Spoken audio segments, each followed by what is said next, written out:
For much of your life, you may have felt that something inside you was off, a persistent feeling that you're not enough, that you don't quite belong, or that you're constantly falling short of some invisible standard. Perhaps you've described yourself as broken, damaged, or in need of fixing. But what if that wasn't true?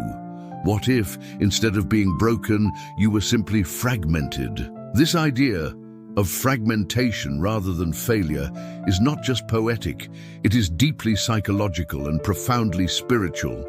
Carl Jung, one of the most influential thinkers in the realm of depth psychology, observed that human beings spend much of their lives divided within. We carry multiple selves, some conscious and visible, others hidden and unconscious. And those hidden parts, the ones we've pushed away, denied or repressed, do not disappear. They simply go underground, becoming what Jung called the shadow. But what is the shadow truly? It is not just a collection of negative traits. It is every emotion, impulse, or aspect of our personality that we've deemed unacceptable. Either because society told us so, or because we learned through pain that those parts of us were unwelcome. Anger, desire, jealousy, vulnerability, even joy in some cases. For many, expressing sadness as a child was met with indifference. Expressing anger was met with punishment.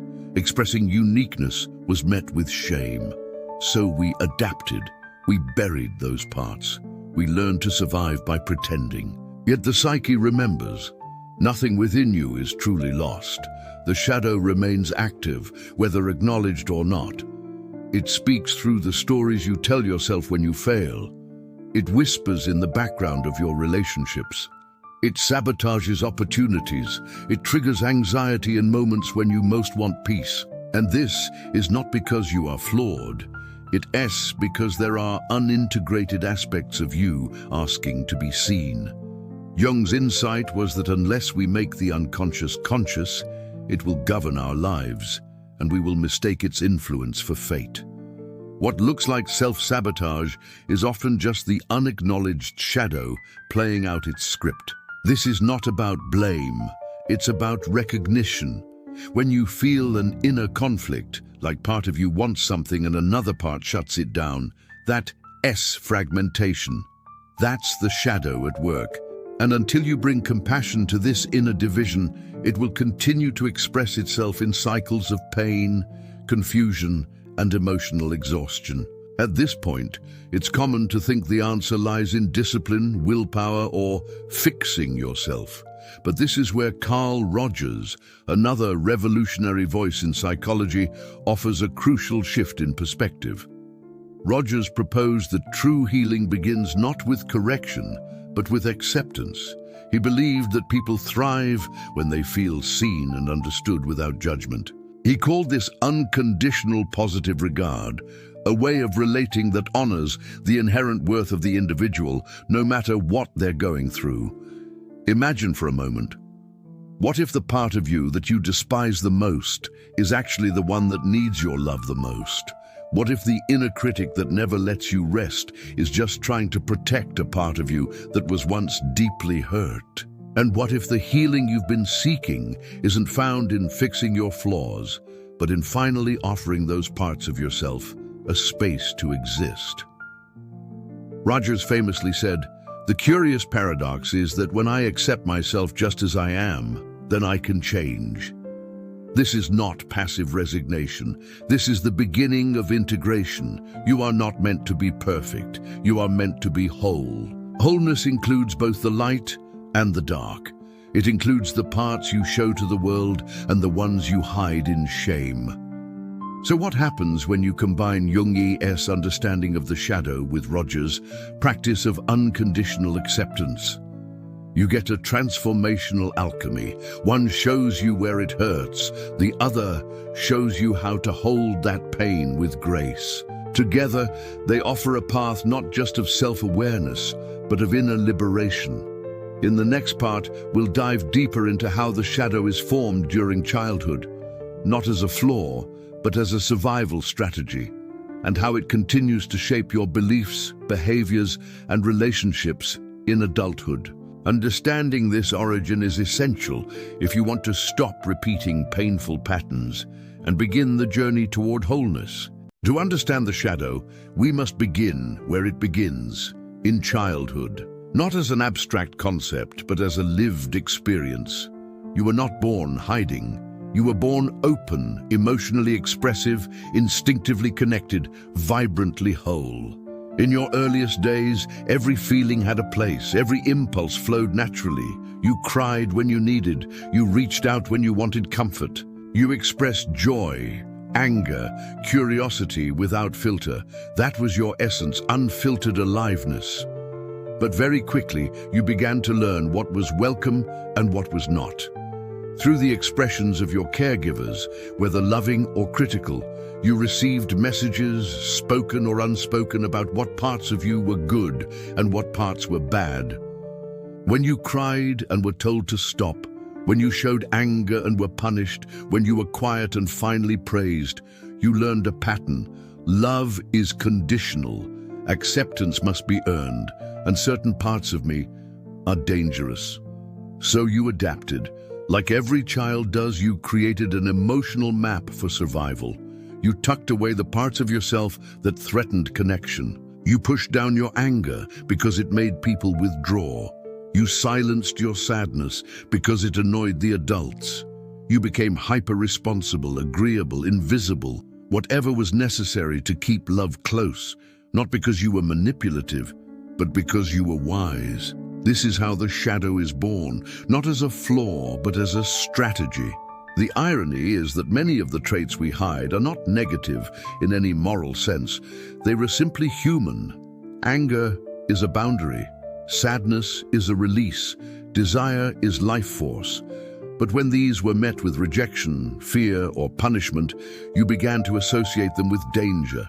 Not external danger, but emotional danger, abandonment, rejection, ridicule. So the unconscious made a decision for you. Bury these things. And in doing so, you fragmented. Jung explained that the shadow consists of all that we reject from consciousness because it contradicts the image we were forced or felt we needed to maintain. That image might be the good child, the strong one, the smart one, the helper. These roles were not chosen freely. They were sculpted out of emotional necessity. But the more you identified with the role, the more you disowned the rest of yourself.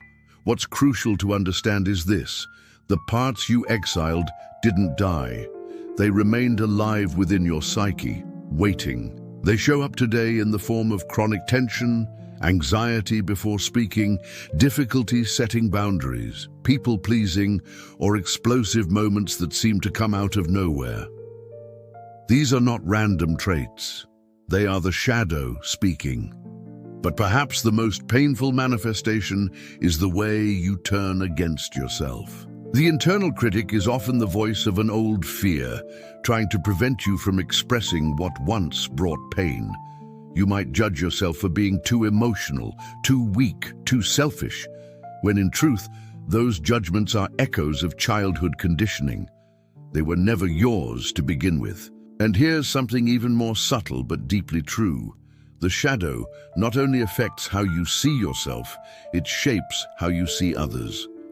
The more you repress a quality in yourself, the more reactive you become when others display it. You may find yourself irritated by someone's arrogance, when in truth you've denied your own need to be assertive. You may criticize someone's emotionality while deeply craving to be heard yourself. This is projection, the unconscious tendency to see in others what we cannot accept in ourselves. These projections are not signs of moral failure, they are invitations. Every emotional trigger is an opportunity to look within and ask, what am I seeing in them that I've disowned in me?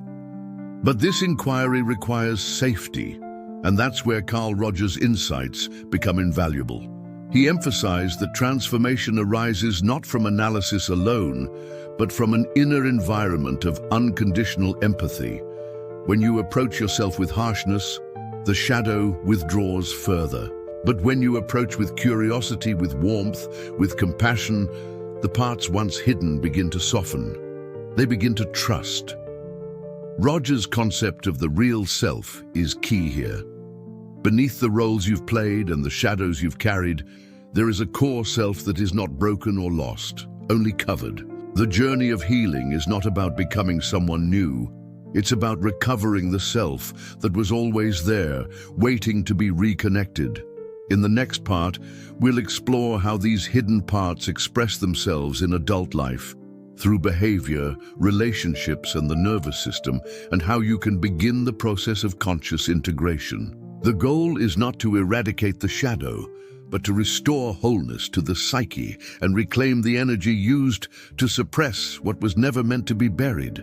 By the time we reach adulthood, the shadow is no longer just a psychological concept. It's a lived reality. Its presence can be felt in the emotional patterns that repeat, in the tensions we carry in our bodies, and in the persistent feeling that something inside is holding us back. But because the shadow operates unconsciously, we often don't realize that what we are experiencing is not our true self, but a collection of reactions rooted in suppressed experiences. Take, for example, the moment you're asked to speak your mind in a meeting but you freeze, or when someone crosses a boundary, but instead of saying no, you smile and stay silent. Or that recurring fear that no matter how much you accomplish, it's never quite enough. These aren't signs of weakness.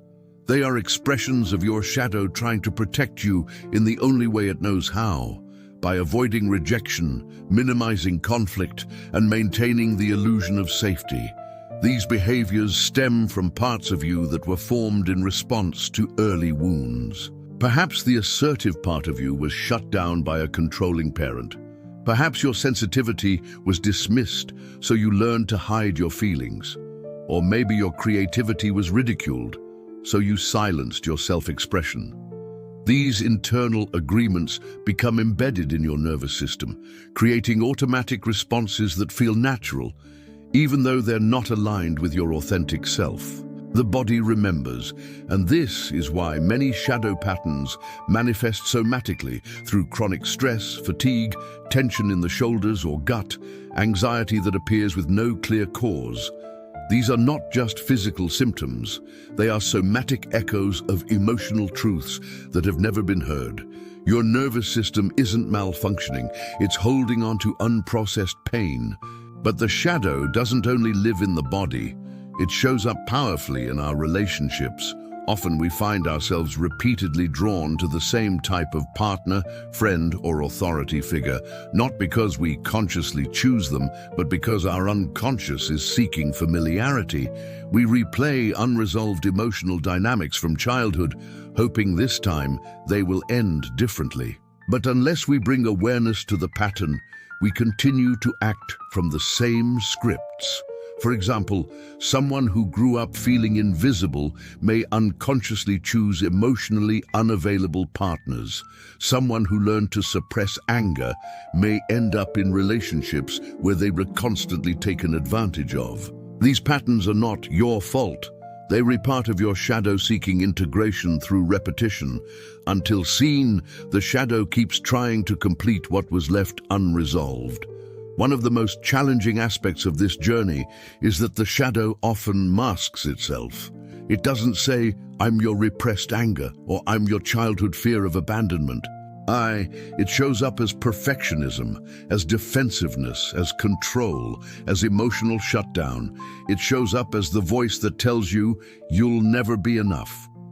But here's the key insight. That voice is not your enemy.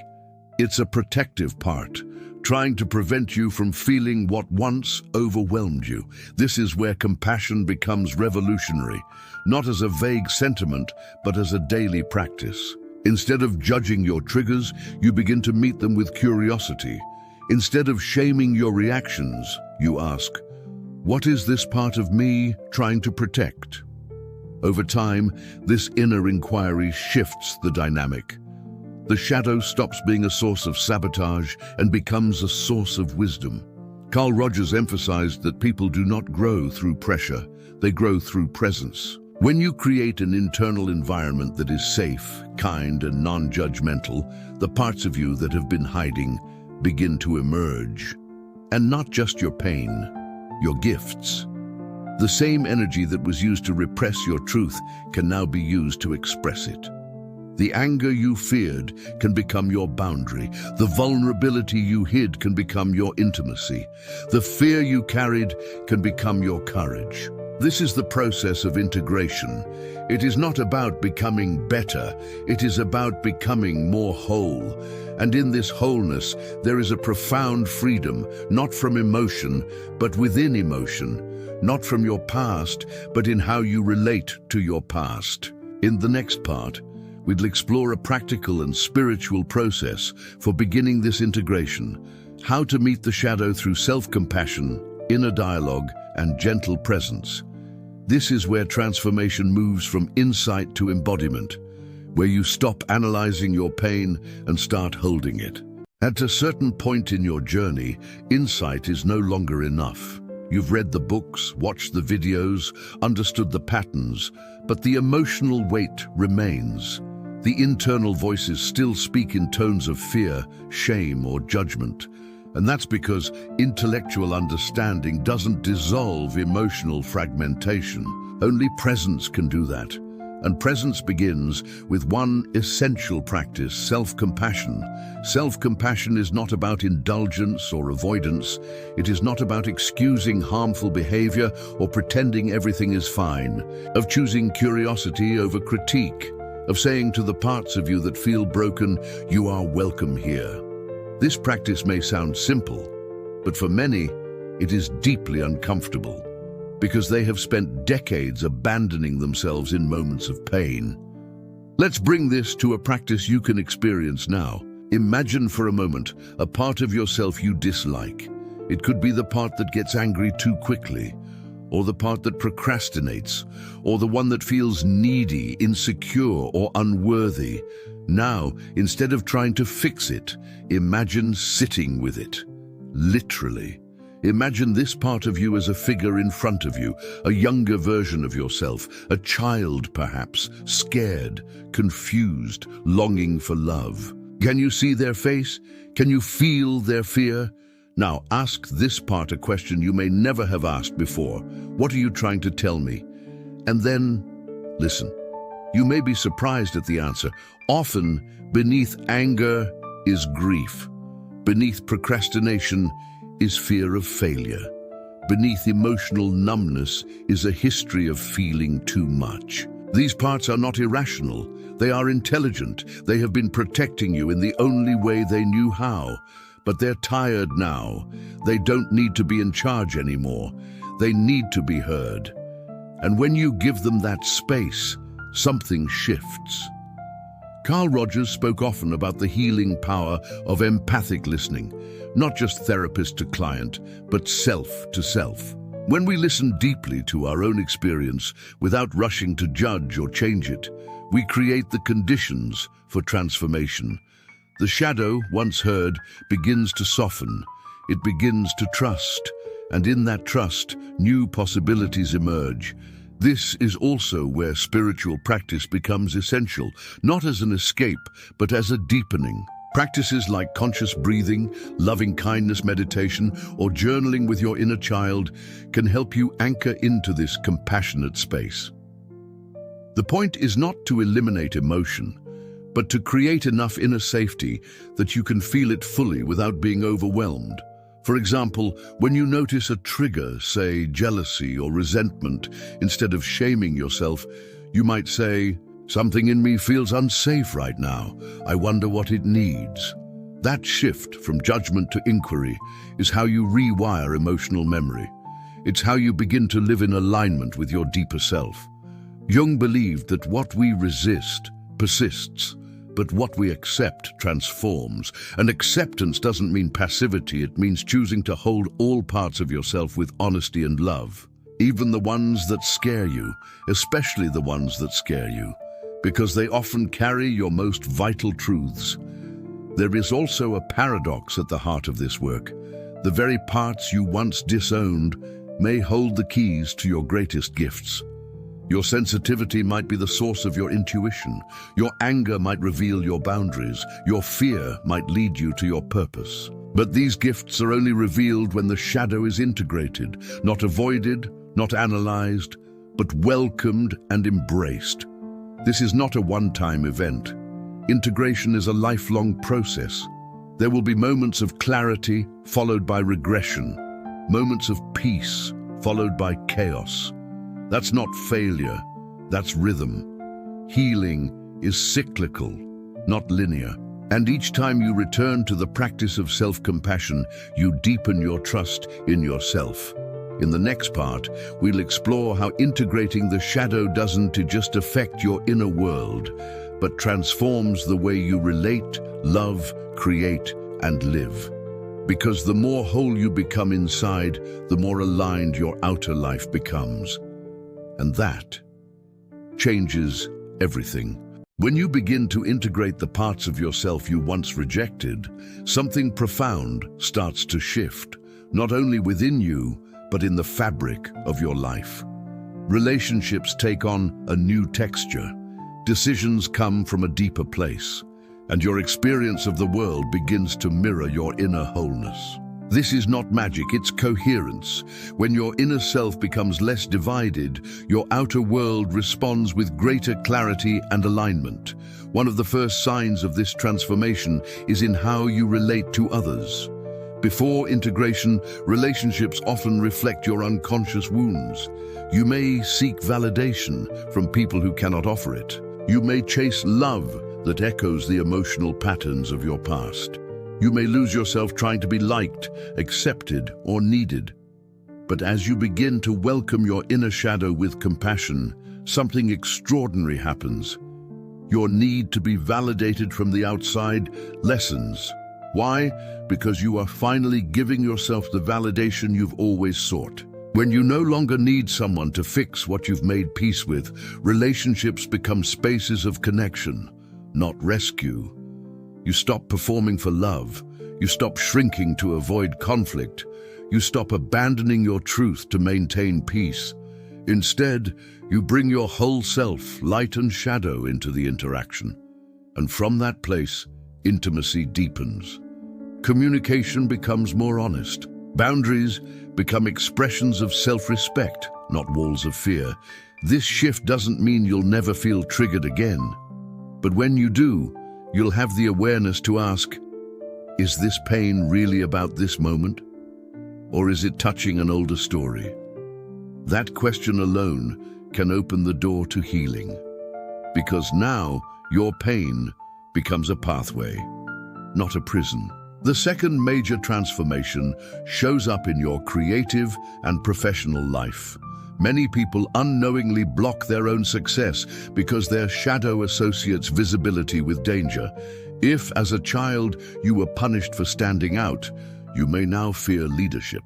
If you were shamed for failing, you may avoid taking risks. These protective mechanisms create procrastination, perfectionism, or constant self-doubt, not because you're lazy or incapable, but because your nervous system is still equating expression with threat. But when you begin to honor the emotions underneath these patterns, fear of judgment, fear of rejection, fear of not being enough, you start reclaiming your energy. The same energy that once went into hiding can now go into creating. And when that happens, your work begins to carry your truth, not just your effort. Your voice becomes more authentic. Your decisions become more intuitive. You create not to prove your worth, but to express your being. You also begin to shift your relationship with fear. Rather than seeing fear as a barrier, you start recognizing it as a guide. Fear often points to the exact place your growth lives. The key is not to push it away, but to sit beside it and listen. When you can say to fear, I hear you and I'm moving forward anyway, you are no longer its prisoner. You are its witness. Another area that transforms is your inner dialogue. Before integration, the mind is often filled with noise, criticism, anxiety, overthinking. But as the shadow becomes integrated, the inner war quiets. You don't lose your thoughts, but their tone changes. The voice inside becomes less of a tyrant and more of a guide. You begin to speak to yourself as you would to a beloved friend, with honesty, but also with kindness. And then comes perhaps the most beautiful shift. You stop needing life to be perfect, because you're no longer living from a place of lack. You're no longer chasing healing as a finish line. Instead, you live in the presence of what is. You find meaning in the moment, even when it's messy. You stop asking, how do I fix myself, and begin asking, how can I be more present with myself? That question changes everything. This way of being is what Carl Jung called individuation, the process of becoming who you truly are, not who you were told to be. It's not about becoming better, it's about becoming real. The shadow doesn't disappear, but it no longer controls you. It walks beside you, no longer as a saboteur, but as a companion. In the final part, we will explore how to sustain this integration over time, how to walk the path of spiritual maturity with gentleness, and how to return to yourself again and again, no matter what life brings. Integration is not a destination, it is a rhythm, a return, a way of living that honors every part of who you are, even when you don't fully understand them. If there's one truth the journey through the shadow reveals, it's this: healing doesn't mean becoming invulnerable. It means becoming intimate with your humanity. There will be days when your old patterns resurface, when fear speaks louder than intuition, when the voices of self-doubt creep back in. This doesn't mean you've failed, it means you are human, and growth is not linear. Real transformation isn't a permanent high. It's the ability to return to yourself with compassion, no matter how many times you drift. The most powerful spiritual practice is not to transcend your humanity, but to be fully present with it. That includes your confusion, your hesitation, your longing. Integration happens when you bring presence to what is, and presence is love in action. It says, I am here even when this is hard. That's what the shadow has always needed. Not correction, not perfection, just presence. This is why self-compassion is not just a technique, it's a spiritual foundation.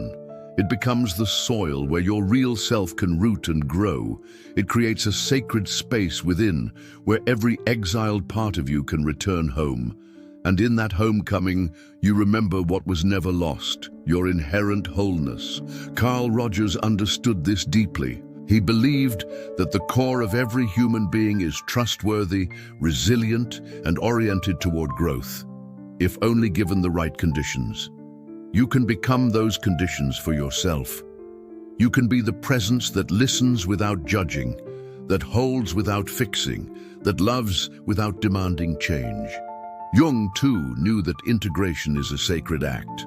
He described individuation as a path of soul retrieval, the reclaiming of every piece of you that was pushed aside in the pursuit of acceptance. It is the spiritual task of becoming whole, not perfect, of becoming real, not ideal. And this task isn't just psychological, it is mystical, because to become whole is to align with the truth of your existence. When you stop running from your shadow, you discover that it holds more than pain. It holds your passion, your clarity, your truth. The very qualities you thought disqualified you are the ones that make you who you are. And when these qualities are embraced, they no longer need to shout. They no longer sabotage. They become your power. This shift ripples through your entire life. You begin to love without needing to possess. You begin to speak without needing approval. You begin to act from alignment, not obligation.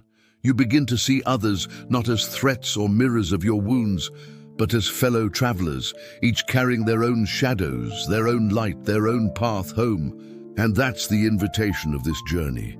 Not to become someone else, but to stop abandoning yourself, to meet yourself again and again with reverence, to stop asking, how do I fix this part of me? And begin asking, what would happen if I loved this part of me? So as you move forward, know this: the shadow will not disappear, but it will evolve.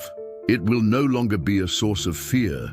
It will become a compass, a teacher, a reminder that wholeness includes everything you are, even the parts you once thought unworthy. Let this be your practice, not to fight who you are, but to listen, to welcome, to embrace. Because the more you do, the more life becomes a mirror of that wholeness.